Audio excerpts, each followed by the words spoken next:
You know that picture we all have in our heads of what tough looks like? That kind of rigid posture, that sharp tone of voice?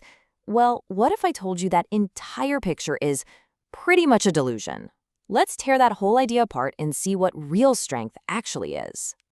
So this is the question at the very heart of it all. Is that loud, aggressive person really the strong one? Or is it all just, a big performance? The answer, I think, is really going to change how you look at leadership, communication, and maybe even your own resilience. So, on one side, you've got the performance of toughness. It's loud, it's rigid, it's super reactive. But then, on the other side, you've got the reality, and that's quiet, it's adaptive, and it's calm.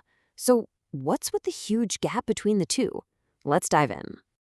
All right, so first things first, we've got to understand that this aggressive performance is usually just a mask.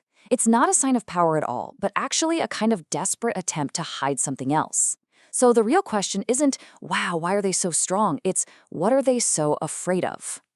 And this metaphor is just perfect. Think about it. It's the psychological equivalent of a tiny chihuahua just yapping its head off. The louder and more aggressive the bark, the more likely it's coming from a place of defense, right? Not attack. It's all a show, designed to make the speaker feel way bigger and safer than they actually do. And yep, there's a clinical term for this. It's called compensatory narcissism. It's basically a defense mechanism. When someone feels really small or weak or totally out of control on the inside, they build this huge aggressive personality on the outside to overcompensate. It's all a performance. So what's really fueling all this harshness? It's all driven by some pretty specific fears. The number one driver is this deep, deep terror of looking weak. And because they don't have the internal tools to manage their own emotions, they use external force, yelling, threats, to try and control the world around them. It's this defensive script that's built on one core rule: never, ever, ever show vulnerability. Okay, so if that's the illusion, what does the real thing look like? This is where our whole understanding gets a major upgrade. See, real toughness has absolutely nothing to prove, but it has everything to accomplish.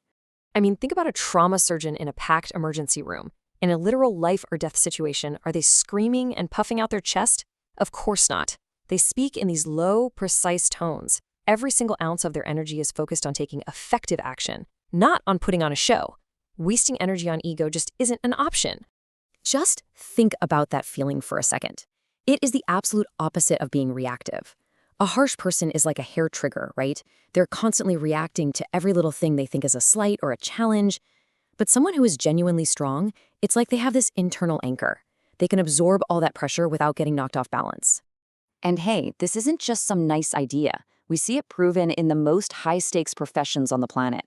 Combat veterans, elite athletes, crisis negotiators.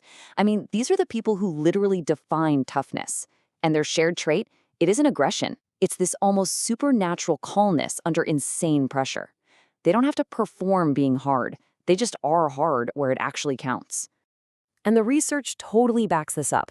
Studies on what they call psychological hardiness have found 3 core parts of resilience. It boils down to commitment to your goals, a sense of control over your life, and seeing difficulty as a challenge, not a threat. Now, notice what's missing from that list. Yeah, aggression. It's just not part of the formula for real psychological strength. Okay, so we've laid out the difference. Now, why does any of this matter? Well, because in the real world, at our jobs, in our teams, even with our families, the consequences of mixing up fake toughness with the real thing are absolutely huge. A harsh leader who runs on fear might get people to do stuff, sure, but it's super brittle. They create all this hidden resistance, a culture where everyone hides their mistakes, and a team that's just completely burned out. But a genuinely tough leader, that's a whole different story. They build real loyalty, open communication, and actual team resilience. People follow them because they want to, not because they feel like they have to. And this, right here, is the critical danger.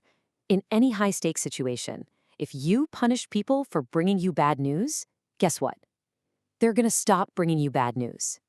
That fear-based leader basically creates an information vacuum around themselves, which makes them totally blind to the very disaster they need to prevent.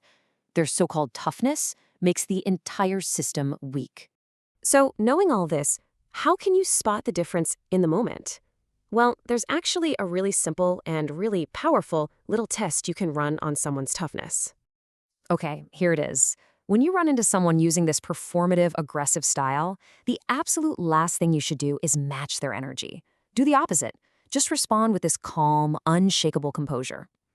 Don't take the bait, don't engage with the drama, and then just watch what happens. See, here's the paradox that makes this whole test work. The harsh speaker's entire strategy, their entire power, it depends completely on your fear, on your reaction, on you flinching. Their power isn't internal, it's external. The very moment you stop giving them that reaction, their power source gets cut off, and that fragile structure underneath, it just collapses. They might escalate for a second, but then they crumble. So, the final verdict here is pretty clear. Harsh language isn't toughness. It's the costume of toughness.